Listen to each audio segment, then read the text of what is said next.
Вечно торопясь в суете, мы часто не замечаем этой поэзии вокруг себя. Остановитесь у ближайшего памятника, присмотритесь. Рука, фигура, поворот головы, взгляд – все это настолько живое, что за душу берет. Вот идет, задумавшись о судьбе народа, мудрый Абай. А вот, раскрыв объятия ветру, стремительно шагает Пушкин. Много в Нур-Султане хороших памятников, говорящих. Присмотритесь, прислушайтесь, и вы почувствуете сопричастность к миру, к Вселенной, прикоснетесь к вечности. Жамбыл Жабаев, казахский акын-поэт. Памятник изображает акына в полный рост. В руке он держит дамбру, инструмент, на котором учился играть еще в детстве. Абай Кунанбаев, великий поэт, философ, гуманист. В Нур-Султане два памятника великому казахскому поэту. Первый из них был открыт 10 июня 2000 года. Памятник представляет собой постамент. Одинокий путник, в его руках книга. Он задумчиво смотрит вперед, будто пытается охватить мысленным взором свой путь и путь своего народа. Вторая скульптура изображает Абая средних лет. По словам автора, он постарался представить Абая задумчивым, ушедшим в глубокие размышления. Курмангазы Сагырбай Улы, Куйши – композитор, дамбрист.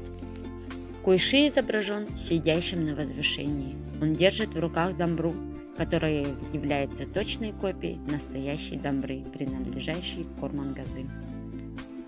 Памятник Сакена Сейфуллина был открыт в 1994 году к столетию со дня рождения писателя.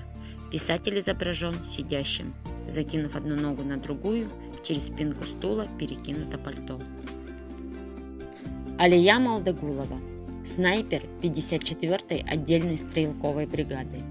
Алия предстает в образе хрупкой девушки в военной форме. Она смотрит вдаль, возможно, пытаясь разглядеть будущее, которого не было у нее, но благодаря ее мужеству есть у многих, живущих ныне. Баужан Мамушылы, герой Советского Союза, участник Великой Отечественной войны.